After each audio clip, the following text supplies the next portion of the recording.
93. Hari ini saya akan menyampaikan 3 bab materi dalam pembelajaran bimbingan dan konseling. Video ini dibuat untuk memenuhi tugas UTS perkuliahan bimbingan dan konseling. Bab pertama yaitu tujuan dan fungsi bimbingan konseling. Tapi sebelum itu kita harus mengetahui apa itu bimbingan konseling. Bimbingan konseling merupakan upaya bantuan untuk menunjukkan perkembangan manusia secara optimal, baik secara kelompok maupun individu, sesuai dengan hakikat kemanusiaannya dengan berbagai potensi, kelebihan, dan kekurangan. Sekarang kita bahas yuk materi yang pertama. Yang A, fungsi bimbingan konseling dalam Islam, yakni fungsi preventif, yaitu mencegah timbulnya masalah dalam dirinya. Yang kedua, fungsi kuratif atau korektif, yakni membantu individu memecahkan masalah yang sedang dihadapinya. Yang ketiga, fungsi preservatif, yaitu membantu menjaga situasi dan kondisi yang semula tidak baik mengandung masalah menjadi baik, masalah terpecahkan. Yang B, tujuan bimbingan konseling dalam Islam. Yang pertama, untuk menghasilkan suatu perubahan, perbaikan. Yang kedua, untuk menghasilkan kecerdasan rasa emosional sehingga menimbulkan rasa toleransi pada diri. Yang ketiga, untuk menghasilkan kecerdasan spiritual. Sekarang kita bahas fungsi dan tujuan bimbingan konseling secara umum. Yang C, fungsi bimbingan konseling secara umum. Yang pertama, fungsinya fungsi pemahaman, membantu klien agar mengetahui potensi pada dirinya. Yang kedua, fungsi penyembuhan, upaya pemberian bantuan kepada klien yang telah mengalami masalah.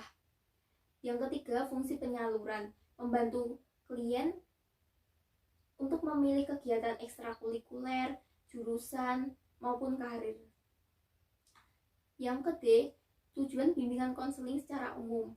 Yang pertama, penerimaan diri, pengembangan sikap positif terhadap diri.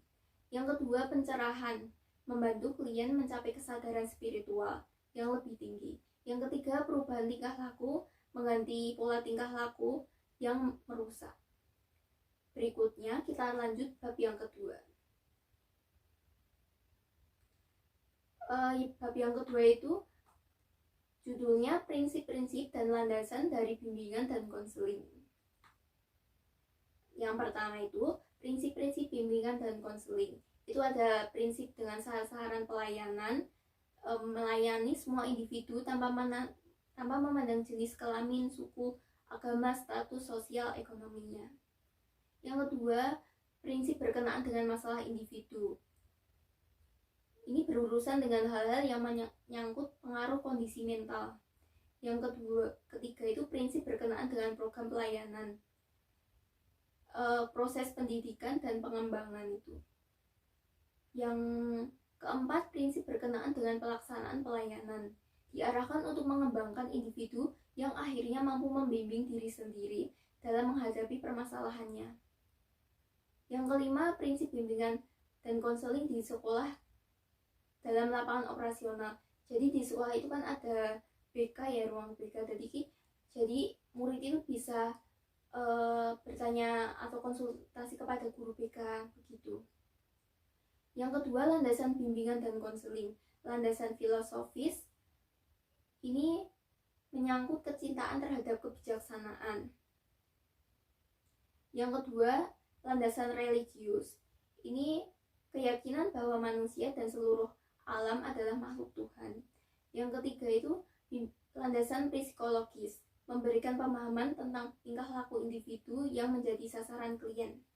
Yang keempat, landasan sosial budaya. Yang kelima, landasan ilmu pengetahuan dan teknologi. Jadi bimbingan konseling itu harus berkembang ya.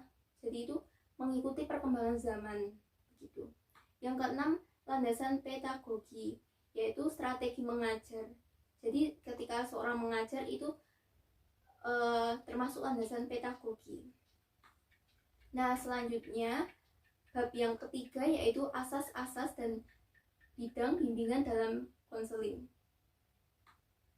Nah, Yang pertama itu ada asas bimbingan dan konseling. Yang pertama ada asas kerahasiaan, jadi bersifat rahasia, asas kesukarelaan, terus asas keterbukaan, asas kegiatan, asas kemandirian, asas kekinian, asas kedinamisan, asas keterpaduan, asas kenormatifan, asas keahlian, asas alih tangan kasus,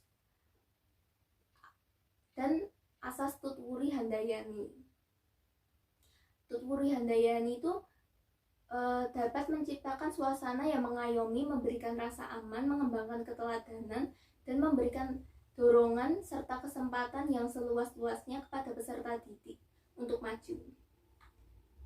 Yang kedua, bimbingan dan konseling. Yang kedua itu bidang-bidang bimbingan konseling.